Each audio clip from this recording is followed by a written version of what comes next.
నిన్ననే బడ్జెట్ జరిగింది. ఈ బడ్జెట్ గురించి కూడా మీరు అందరూ చూసుంటారు. మామూలుగా 10 సంవత్సరం బడ్జెట్లో ఒక్కో పబ్లిక్ సెక్టార్ కింద డబ్బులు ఇచ్చేసినట్టు ఉంటుంది. అదే మనకి డబ్బులు ఇవ్వరు, మనకి ఎప్పుడు ఇవ్వాల. 91 నుంచి మనకి ఈ రోజు కూడా ఒక్క రూపాయి కూడా ఇవ్వాల. పర్మిషన్ ఇవ్వడానికి కూడా జనార్దన్ రెడ్డి గారు 2004 పోటీ చేసినప్పుడు నేనేం చేయాలన్నారు. మన దగ్గర డబ్బులు ఉన్నాయి, అప్పటికి 6,500 కోట్ల రూపాయలు డబ్బులు ఉన్నాయి 2004. మా పర్మిషన్ ఇప్పించండి అని చెప్పాం. అది ఎంత పని అన్నాడు. నిజంగానే ఆయన చాలా స్ట్రాంగ్ మ్యాన్ కాంగ్రెస్ గవర్నమెంట్లో. తర్వాత 10 ఏళ్ళు వాళ్ళ గవర్నమెంట్ ఉంది. ఆయనకి పర్మిషన్ ఇప్పించడానికి 2 ఏళ్ళు బట్టి ఆయన ఎంఈపీ కాలనీ వచ్చినప్పుడల్లా వెళ్ళేవాళ్ళం. సార్ మా పర్మిషన్ ఏమైందండి, అయిపోతుంది అనేవాడు. కానీ చివరికి వాడు పిఏ చెప్పాడు, ఈయన ముందు మీరు అడిగినప్పుడు నేను బంగారాజు ఈ స్టీల్ ప్లాంట్ ఆయన పిఏ స్టీల్ ప్లాంట్ పిఆర్ఓ చేస్తాడు కదా, పిఆర్ఓనా ఆయన డిజిగ్నేషన్ రామారావు ఏంటి ఆయన డిజిగ్నేషన్ బంగారాజు మేనేజర్. టెన్యూర్ అప్పుడు ఇక్కడి నుంచి డిప్యూటేషన్లో ఆయన పిఏగా ఉన్నాడు. మీతో చెప్పినప్పుడు, ఎందుకంటే ఆయన కూడా కారులో ఉన్నాడు. జనార్దన్ రెడ్డి గారితో నేను మాట్లాడినప్పుడు కార్లో ఇక్కడ గేటు దగ్గరకు వచ్చి ఆయన మీటింగ్ పెట్టాడు. నన్ను ఏం చేయమంటావా అని అడిగాడు.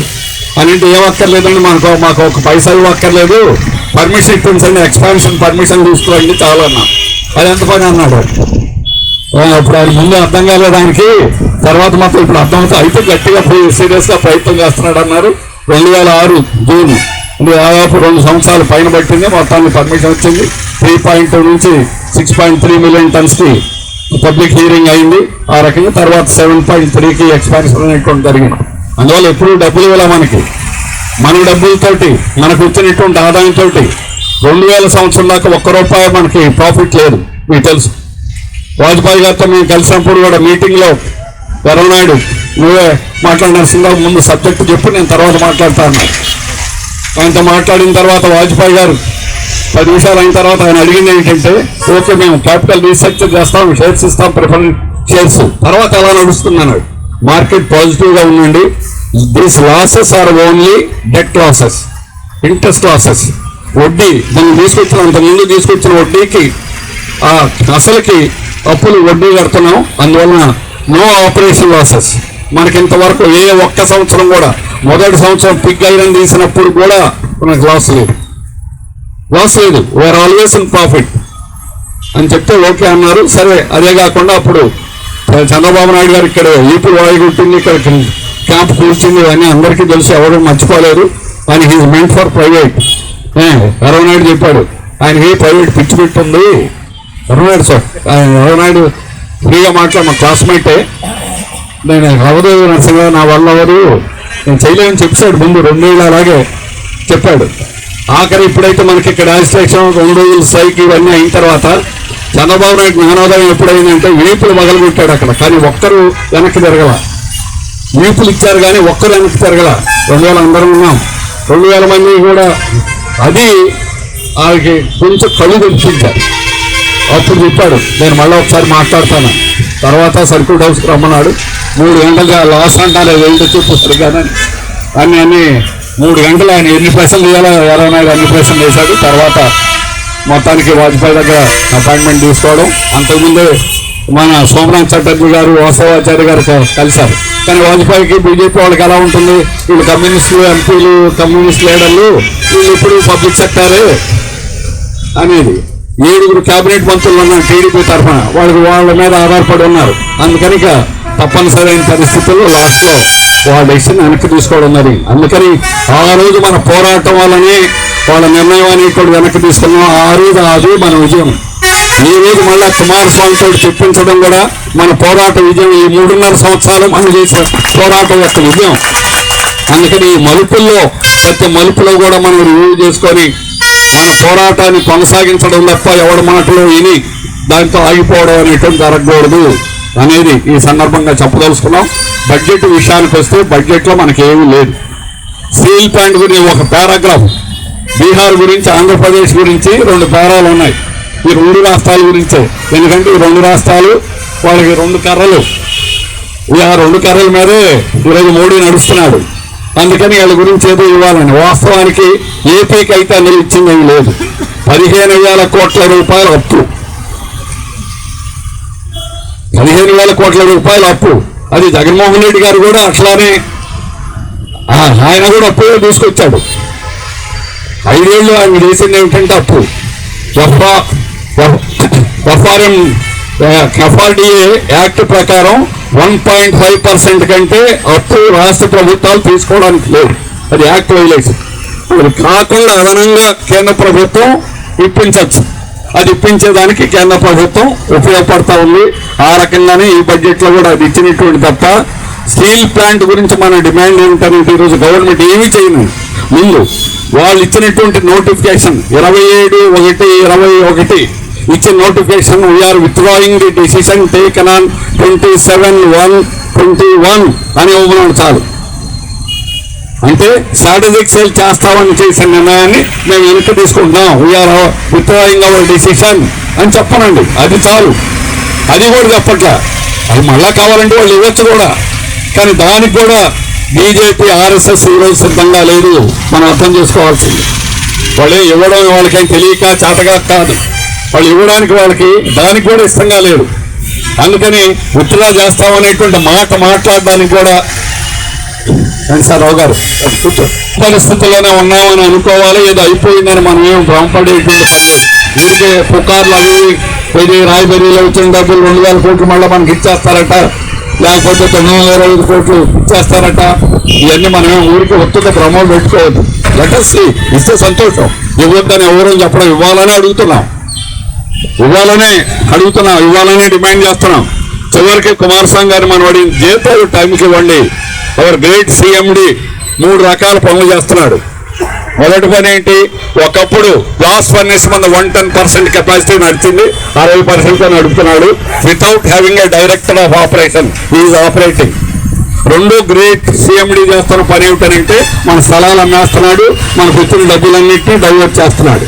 3వ పని ఏమిటంటే జీతాలు 25వ తేదీ 26వ తేదీలు ఇస్తున్నాడు.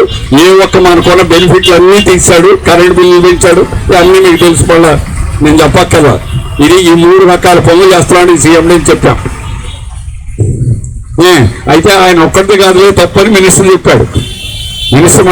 మినిస్టర్ దానికి చెప్పింది ఏమిటనంటే ఆయన ఒక్కటి కాదు, మీరు వీడియోలు కూడా చూసుంటారు. మినిస్టర్ గారు జోక్యం చేసుకొని ఆయన ఎవరి కాదులే బాధ్యత, అది మొత్తం గవర్నమెంట్ అందరిది బాధ్యత అన్నట్టుగా ఆయన సమర్థించారు. కొన్ని సమర్థించడం మనం అడిగాం. అందుకని 1వ తేదీకి జీతాలు ఇవ్వండి. పిఎఫ్ తీసుకున్నటువంటి దాన్ని రెమిట్ చేయకపోతే వాడిని జైల్లో పెట్టచ్చు. యాక్ట్లో ఉన్న క్లియర్గా హీ కెన్ బి ప్రాసిక్యూట్ చేయాలి. రెమిట్ చేసిన డబ్బులు కట్టకుండా ఇప్పుడు 4 నెలల నుంచి కట్టడం లేదు, అలాగే రిటైర్ అయిన వాళ్ళకి ఇవ్వడం లేదు. అందుకని ఇవన్నీ యాక్ట్ వైలేషన్ అన్ని రకాలు.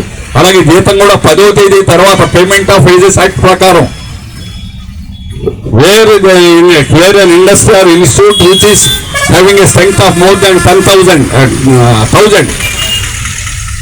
లోపు అయితే వారం రోజుల్లో జీతం ఇవ్వాలి. 1000 మంది దాటినటువంటి సంస్థ అయితే 10 రోజుల లోపు ఇవ్వాలి. 10 రోజులు దాటితే పేమెంట్ ఆఫ్ వేజెస్ యాక్ట్ లో కూడా ఈ మేనేజ్మెంట్ కెన్ బి ప్రాసిక్యూటెడ్. బేడీలు వేసి జైలు వేసి అరెస్ట్. ఇప్పుడు కొత్త చట్టం అయితే దేనికైనా బేడీలు వేయాలి. రేపు మనకు అందరికీ బేడీలే, మనకు అలా చేస్తారు. ఇప్పుడు ఏ పోరాటం చేసినా ఏ చట్టం ఏది చేసినా కూడా బేడీలు వేయచ్చు. అది కొత్త క్రిమినల్ 3 చట్టాలు. అది ఇప్పుడు సందర్భం కాదు కాబట్టి ఇంకో సందర్భంలో మాట్లాడుకున్నాం. కానీ మనం పోరాటంలోకి వెళ్తాం కాబట్టి చెబుతున్నాం. అందుకని బేడీలు ఏ కేసు అయినా కూడా ఇదివరకు ఏంటి డకాయిటీలు మోస్ట్ సీరియస్ క్రిమినల్ అఫెన్సెస్ అనే క్లాజ్ ఉండేది. ఇప్పుడు అది లేదు, ఎత్తేసారు. ఎవరైనా ఎనీ క్రిమినల్ అఫెన్స్ మిమ్మల్ని బేడీలు వేసి జైల్లో పెట్టేయచ్చు. అందుకని పోరాటాలు నడచడానికి బీజేపీ వారు ఏ మార్గాలు ఎంచుకున్నారు కానీ అసలు విషయాల్లో సమస్యలు పరిష్కారం చేసే మార్గాల్లో లేదు. సరిగ్గా ఈరోజు బడ్జెట్ సంబంధించినటువంటి విషయాల్లో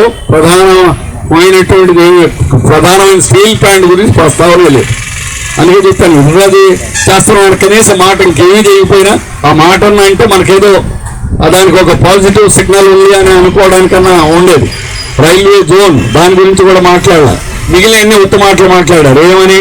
రాయలసీమ, ఉత్తరాంధ్ర, ప్రకాశం జిల్లా అభివృద్ధికి తోడ్పడతాం. ఏమిటి తోడ్పడతాం లేదు. అలాగే పోలవరం వీళ్ళని తొందరగా పూర్తి చేస్తాం. ఎంత తొందర అనేది లేదు, నో టైం ఏం లేదు. అందుకని ఏపీ రీఆర్గనైజేషన్ యాక్ట్ అని మొదలుపెట్టి దీంట్లో ఉన్న అంశాలు, దాంట్లో ఉన్న దాని ప్రకారం కడపలో స్టీల్ ప్లాంట్ ఇవ్వాలా, పోర్టు ఇవ్వాలా, వాటి గురించి ఏం మాట్లాడాలా, అన్నీ పరిశీలన చేస్తాం లేకపోతే చూస్తాం అనేటువంటి పద్ధతిలో ఉన్నది తప్ప అది నిజమైనటువంటి రాష్ట్రానికి రాష్ట్ర అభివృద్ధి తోడ్పడేటువంటి బడ్జెట్లో ఏమీ లేదు అని నేను స్పష్టంగా చెప్పదలుచుకున్నాం. అందుకని ఈరోజు సెయిల్ మెర్జ్ చేస్తారా లేకపోతే మైన్స్ ఇస్తారా? మైన్స్ ఇవ్వడం తేలిక వాస్తవంగా, వాడు ఏమి ఒక్క పైసా మనకి డబ్బులు ఇవ్వక్కర్లా. మైన్స్ అలాట్మెంటే కదా మైన్స్. సెయిల్లో కలమని చెప్తున్నాం అని అడుగుతున్నాం. ఇప్పుడు కాదు, 2004 పాస్వాన్ స్వయంగా ప్రపోజల్ పెట్టాడు. పాస్వాన్ స్టీల్ మినిస్టర్గా ఉన్నప్పుడు అతను ఈ బీజేపీ నమ్మలేమో, అతను కూడా అలాగే చెప్పాడు, బీజేపీ నమ్మలేమో, ఈ సెయిల్లో మెర్జ్ చేసుకుంటే వైజాగ్ స్టీల్ ప్లాంట్ సేఫ్గా ఉంటుంది. అప్పుడు రాజశేఖర రెడ్డి గారు ఆంధ్ర ప్రైడ్, ఆంధ్ర అనే దానికి ఉండేటువంటి ప్రత్యేకమైన స్టీల్ ప్లాంట్ ఇది. సెయిల్ అంటే నలుగురిలో కలిపేసింది. మరి దానికి దీనికైతే ఎలాగా చేయడానికి లేదని ఓపెన్గానే చెప్పారు. ఇక చెప్పాం మనం తప్పనిసైనప్పుడు మా ఆయన ఎంపీ ఇంకో 2 సార్లు ఏంటి మీ ఐడియా అని చెప్పేసి అడిగారు. చేస్తే మంచిదేను, తప్పకుండా చేసి మీరు మాట్లాడినాను. అప్పుడే ఆయన చెప్పాడు, రాజశేఖర రెడ్డి ఆయన లెటర్ రాశాడు. రాజశేఖర రెడ్డి ముఖ్యమంత్రిగా వెంటనే ఆయన ముఖ్యమంత్రి అయిన వెంటనే లెటర్ రాశాడు. నేను కూడా స్వయంగా బీహెచ్పీ దగ్గర ఆయన పబ్లిక్ మీటింగ్ మాట్లాడారు. బీహెచ్పీ దగ్గర మాట్లాడినప్పుడు కూడా వైజాగ్ స్టీల్ ప్లాంట్ అది మన ఆంధ్రప్రదేశ్ ఉండాలి, ఆంధ్రప్రదేశ్ మనం ఎవరూ కాదనం. కానీ సమస్య ఏమిటంటే మనకు గన్ను ఇవ్వకుండా, మెర్జీ చేయకుండా, ఏది చేయకుండా దీన్ని నాశనం చేయాలనేటువంటి దుస్తలంతో ఉన్నారు. మనం ఏమిటంటే మన స్టీల్ ప్లాంట్ యొక్క స్ట్రెంగ్తే మనకి ఈరోజు శాపం అయిపోయింది. మిగిలిన ఏ స్టీల్ ప్లాంట్ అయినా తీసుకుంటారని నేను చెప్పడంలా. 2014 నుంచి 19 దాకా స్పెషల్ స్టీల్ జిల్లాల వాడికి కావాలి. అందుకని సేలం, భద్రావతి, అలాగే స్టీల్ ప్లాంట్ 3 పెట్టారు. కానీ 2014 నుంచి 19 దాకా అవ్వలేదు. అప్పుడు కూడా స్టీల్ మినిస్టర్ కూడా మళ్ళా ఆ టైంలో కూడా తపన్ గారితో మాట్లాడారు. ఇది అవ్వకుండా ఉండడానికి ఏం చేయాలో చెప్పండి అన్నారు. అంటే ఎందుకంటే స్టీల్ మినిస్టర్ కూడా సంబంధం లేదు. ప్రైమ్ మినిస్టర్ ఆఫీస్, నీతి ఆయోగ్, డైరెక్ట్గా మినిస్ట్రీ నుంచి ప్రొసీజర్ వాల్యుయేషన్, తర్వాత ఫస్ట్ ఫేజ్ అయిపోయింది, తర్వాత రిక్వెస్ట్ ఆఫ్ అయిపోయింది, తర్వాత బిడ్డింగ్కి వెళ్ళింది. బిడ్డింగ్ 3 సార్లు వెళ్ళింది. 3 సార్లు వెళ్ళినా కూడా మన వాళ్ళు చెప్పింది ఏమిటంటే ఆయన మినిస్టర్కి ఇచ్చే అతను కాంగ్రెస్ నుంచి బీజేపీకి వెళ్ళినటువంటి ఎంపీ స్టీల్ మినిస్టర్ వీరేంద్ర ఏంటైనా యూపీ అతను, యూపీ హర్యానా అతను వీరేంద్ర సింగ్ అతను యాజ్ ఇట్ ఈస్ మన వాళ్ళు అందరూ చెప్పింది ఏంటంటే ఇప్పుడు ఉన్న కండిషన్ అంటే ఎంప్లాయీస్ కానీ వాళ్ళ సర్వీస్ కానీ మిగిలినటువంటి ప్రొవిజన్స్లో కానీ ఇటువంటి మార్పు చేయకూడదు అని చెప్పారు. అలా బిడ్డింగ్ పిలిచారు, ఎవడు రాలా.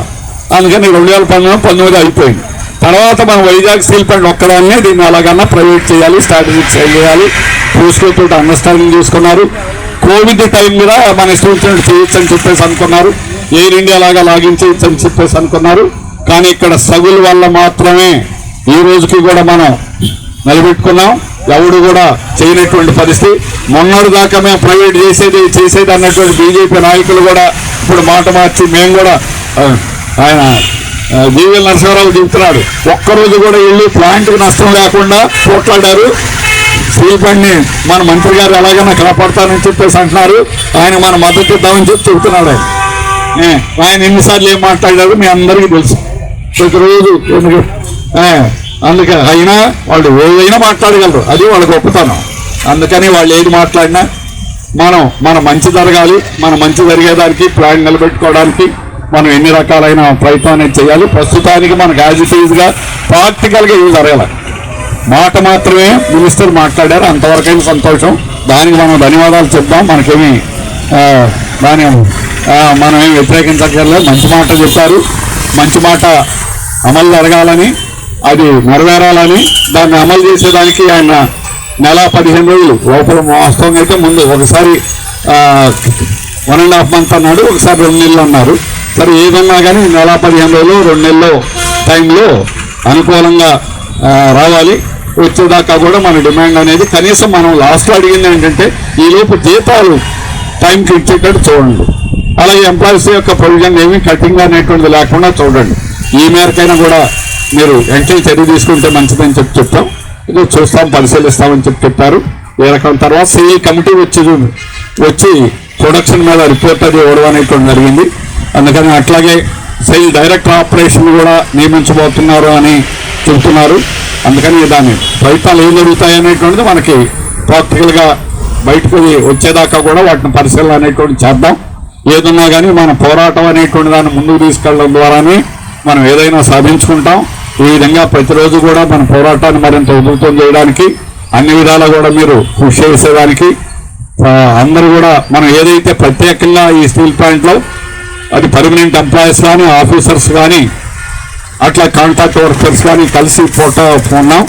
అయితే ఆఫీసర్స్ ఈ మధ్యకాలంలో సరిగ్గా మనతో కలిసి రాకుండా వాళ్ళ సొంత రిప్రజెంటేషన్లు కానీ లేకపోతే రిప్రజెంటేషన్ కొన్ని ఇచ్చినా బాగలేదు, కానీ మిగిలినటువంటి దానిలో మనతో కలిసి రావాలని మనం కోరుకుంటున్నాం. వాళ్ళని కూడా మళ్ళీ రిక్వెస్ట్ చేయడం జరిగింది. ఒక 6 నెలల క్రితం వాళ్ళ ఆఫీసులోనే మీటింగ్ పెట్టాం, పోరాట కమిటీ మీటింగ్ చేసాం. లేదు మనం ఇప్పటి నుంచి కలుద్దామని చెప్పారు, కానీ మళ్ళీ కూడా ఇప్పటికి కూడా వాళ్ళు ప్రత్యక్షంగా మనతో కలిసి రావాలని మరోసారి వాళ్ళు కూడా విజ్ఞప్తి చేస్తూ మన ప్లాంట్ రక్షణ కోసం అన్ని విధాలా కూడా మనం చేసేటువంటి ప్రయత్నాలు ఫలించాలని, అప్పటి వరకు ఈ పోరాటాన్ని తప్పకుండా కొనసాగించాలని చెప్పేసి కోరుతూ, ఇది అనుకూలమైన లాస్ట్ పాయింట్ నేను చెప్పదలుచుకున్నాను ఏంటంటే, రాజకీయంగా ఇది అనుకూలమైన సమయం. ప్రతిపక్షం పార్లమెంట్లో ఈరోజు స్ట్రాంగ్గా ఉంది, అలాగే బీజేపీ బలహీనంగా ఉంది. It is an advantage. గతంలో గత 5 ఏళ్ళు మనం ఏది చెప్పా వినేవాళ్ళు, మాట్లాడేవాళ్ళు, పట్టించుకునేవాళ్ళు లేడు. ఇప్పుడు మన మాటకి ఎంతో కొంత విలువ అనేటువంటిది ఖచ్చితంగా వస్తుంది. ఏ కారణం వల్లైనా, రాజకీయ కారణాలతోనైనా ఈరోజు ప్రతిపక్షం మనం అన్ని పార్టీలను కలిసాం. గతంలో కూడా ఢిల్లీలో ధర్నా అయిన సందర్భంలో అందరినీ కలవడం అనేటువంటి జరిగింది. అన్ని పార్టీలు కూడా మనకి కాంగ్రెస్ పార్టీ వాళ్ళ పాలసీ ప్రైవేటీకరణ అయినా గతంలో చేయకపోయినా ఏ కారణం అయినా వాళ్ళు కూడా ఈరోజు రియలైజ్ అయ్యి మేము ప్రైవేటీకరణ వ్యతిరేకిస్తున్నాం. అలాగే తిరుపతిలో స్పెషల్ స్టేటస్ గురించి ఒక సదస్సు పెట్టారు. మన విశాఖపట్నంలో త్రిషా గ్రౌండ్స్లో కూడా వాళ్ళు కూడా మీటింగ్ పెట్టి మేము ప్రైవేటీకరణకు వ్యతిరేకం, దీని మీద గట్టిగా మేము నిలబడతామని చెప్పేసి అన్నారు. రాహుల్ గాంధీ కూడా ఆయన యాత్రలో కూడా దాన్ని చెప్పడం జరిగింది. ఆ మేరకు ప్రతిపక్షం మన వైపు ఉండడం అనేది మనకు ఒక బలమైనటువంటి అంశం. దాన్ని మనం ఎంత ఇక్కడ పోరాటాలు జరిగితే దాన్ని వాళ్ళకి కూడా ఉపయోగపడుతుంది. అలాగే రాష్ట్ర ప్రభుత్వాన్ని కూడా మనం పదే రిక్వెస్ట్ చేస్తున్నాం. వారు కూడా చెప్పారు, వారు కూడా హామీ ఇవ్వడం జరిగింది. ప్రాబ్లం ఏంటంటే గతంలో కూడా గత రాష్ట్ర ప్రభుత్వం కూడా మనకు వ్యతిరేకంగా ఇప్పుడు చెప్పాలా, కానీ ఏమి చేయాల. దానికి ప్రజలు కసి అనేటువంటి చూపించారు. అలాగే శ్రీనివాస్ గారు కూడా ఇక్కడికి వచ్చి మీటింగ్ పెట్టి కూడా శ్రీనివాసరావు చెప్పింది, నాకు ఇన్ని ఓట్లు రాష్ట్రంలోనే అత్యధిక ఓటింగ్ వచ్చాయనంటే దానికి కారణం స్టీల్ ప్లాంట్లో వాళ్ళ మీద ఉన్నటువంటి వ్యతిరేకత తనకు అనుకూలంగా ఓట్లు వేయడం అనేటువంటి జరిగింది. నన్ను గెలిపించారు. అందుకని నాకు రాష్ట్ర టీడీపీ అధ్యక్ష పదవి కూడా ప్రధానం కాదు, స్టీల్ ప్లాంటే ప్రధానం అని చెప్పారు. ఆ మాటకు నిలబడి ఆ మాట ప్రకారం కేంద్ర ప్రభుత్వం మీద ఒత్తిడి తీసుకొచ్చి ఆ విధంగా మన స్టీల్ ప్లాంట్ సాధించే దానికోసం తప్పకుండా తెలుగుదేశం ప్రభుత్వం కేంద్రం మీద ఒత్తిడి తీసుకురావాలని చెప్పేసి కోరుతూ నాకు అవకాశం ఇచ్చిన మీ అందరినీ కూడా హృదయపూర్వకంగా అభినందిస్తూ ఇంతటితో ముగిస్తున్నాను. వర్ధిల్లాలి కార్మిక ఐక్యత, వర్ధిల్లాలి కార్మిక ఐక్యత, వర్ధిల్లాలి పోరాటాలు. Welcome to our YouTube channel. Don't forget to like, subscribe and share the videos.